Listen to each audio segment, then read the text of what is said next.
Okay, so let's continue this. So right here, we are just looping the information we have right here. So we need to at least display something. Nothing is happening because we need to do this. We need to make a reference to form template. That's the thing that we are returning. And it's going to say this one, it's equal to, some JSX. So open and close, just like that. So if I save it, we're going to get 2 inputs because we have 2 different inputs. That's good. So I'm going to go back to form fields, and we're going to be, adding all the logic for this. So now on each iteration, we have the item, each item, which is going to be each form element.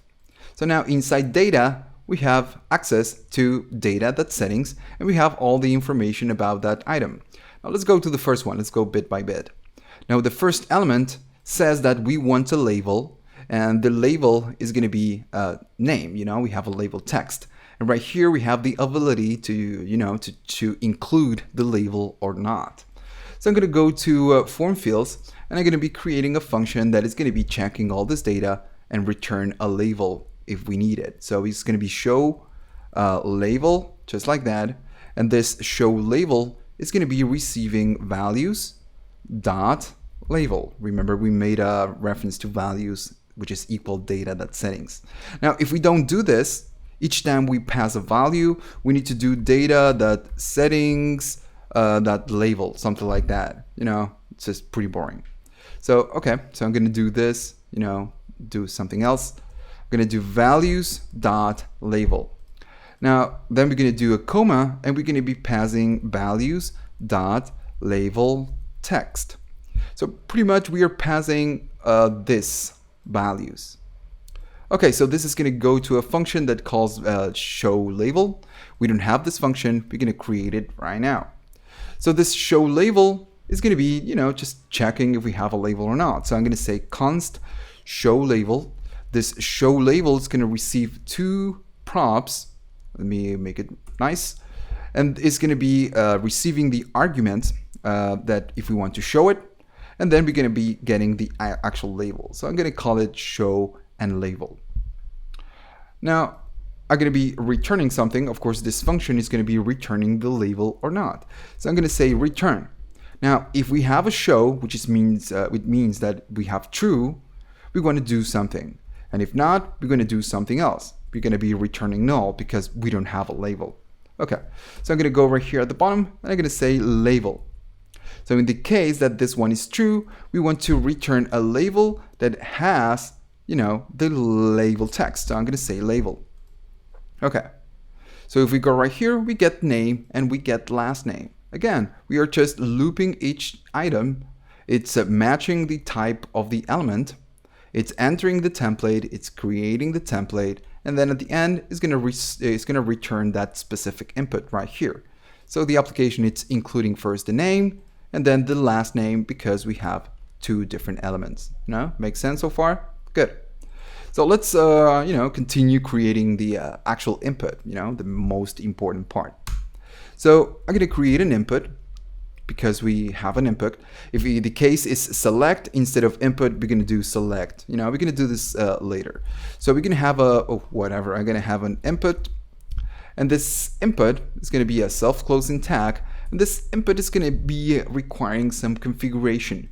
If you remember inside user, inside form data and the name of the input, inside config, we have all the information about that, that input, the name, the text, and the placeholder, whatever.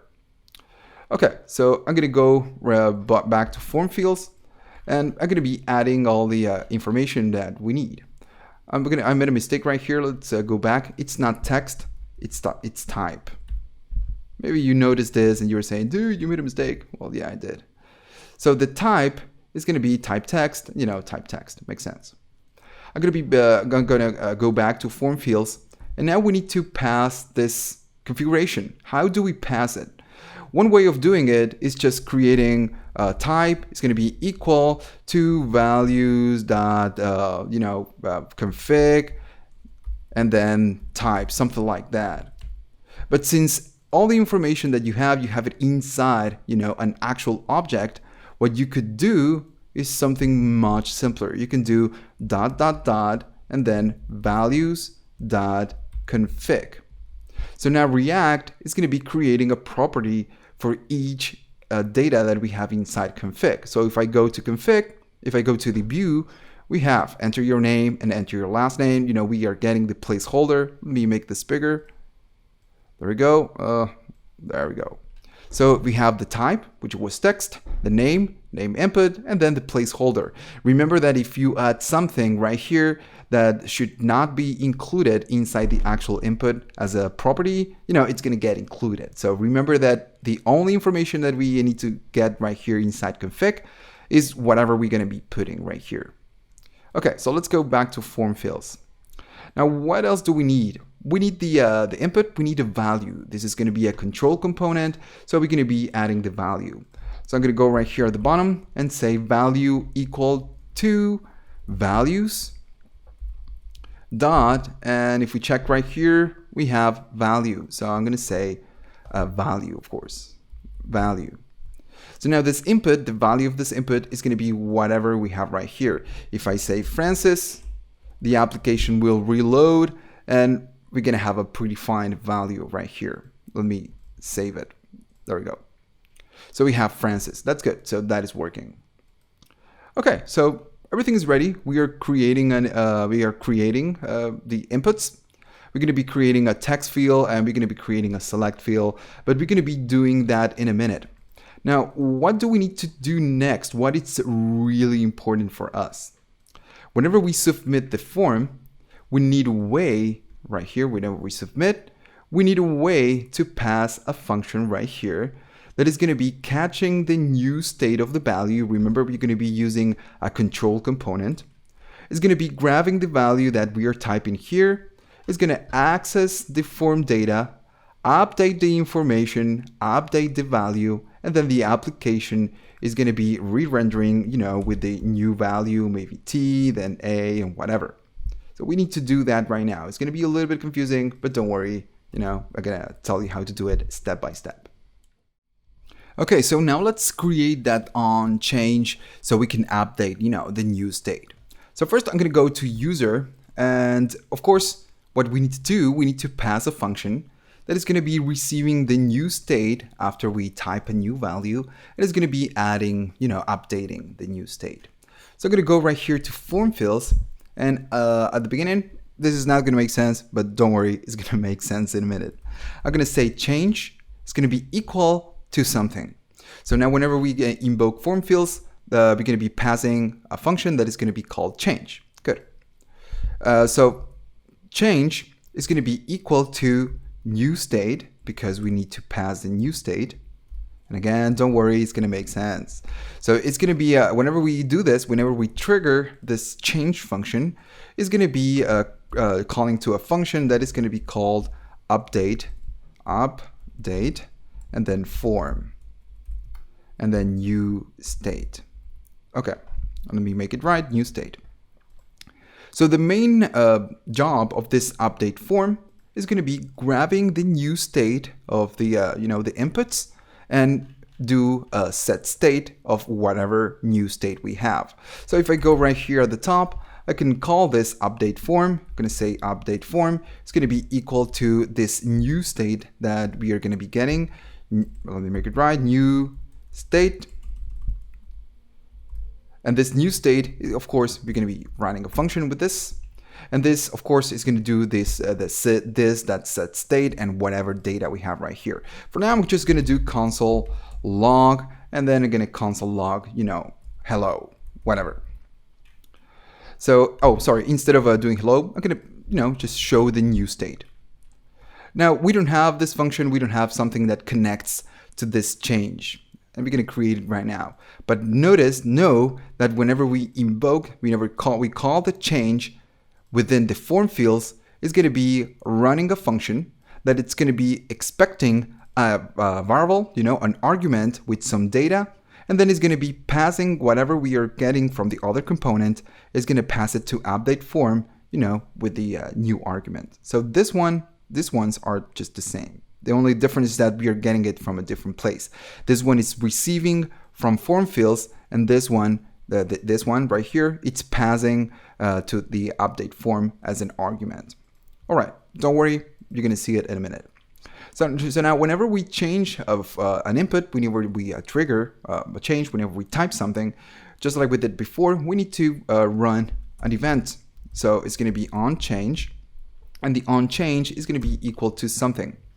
Now this onChange first is going to grab the event because we need to grab the value.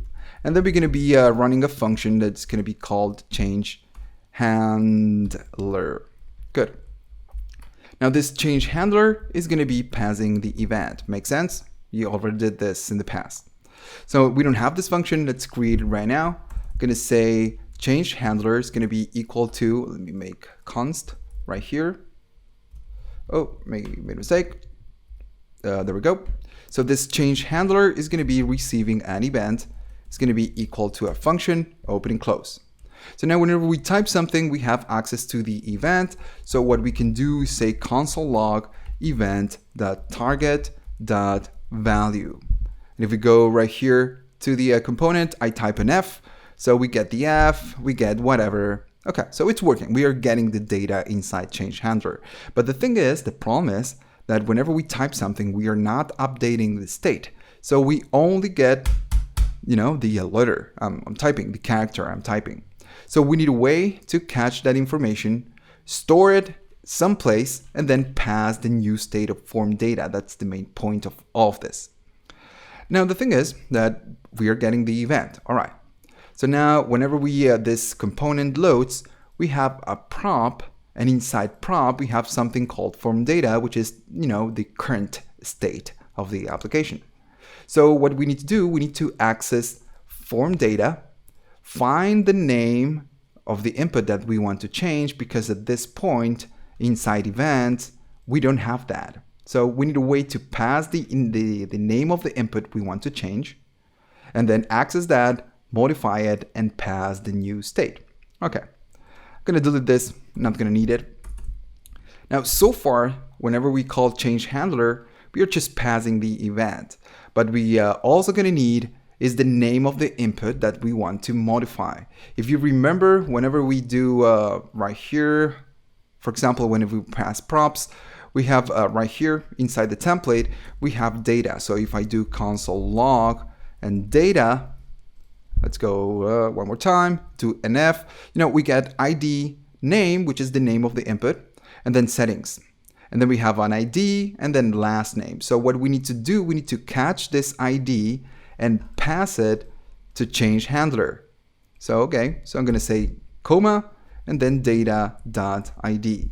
So now this function is gonna receive two arguments, the actual event and the ID of the element we want to modify. Okay, now what we need to do, we need to update the new state. So I'm gonna say const, and I'm gonna create a variable that is gonna be called new state. And this one is gonna be equal to props dot form data.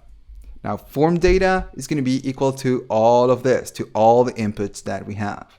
Okay, so now inside the new state, since we have the ID of what we want to change, what we could do is going to say, let me go right here, it's going to be going to new state, access that variable, then find the ID, and then of course we're going to be accessing the value. And the value is going to be equal to event.target.value. Good. Okay, so now let me do the console log and then new state so we can see what we get. It's going to reload the application, and if I type an F, we get the new state variable. And if I go to name, inside value, we have an F. Okay, so this is working. We are adding the value inside the correct place. Good. So now since we have the new state of things, what we need to do is we need to pass this new state to the user component, and the user component is going to be doing this.setState with the new state. Okay, so if I go to form fields, I'm going to delete this, I'm going to save it, and I guess the video is going too long, so we're going to be doing this on the next section. What we're going to be doing is just passing the new state to the other component so we can update the state.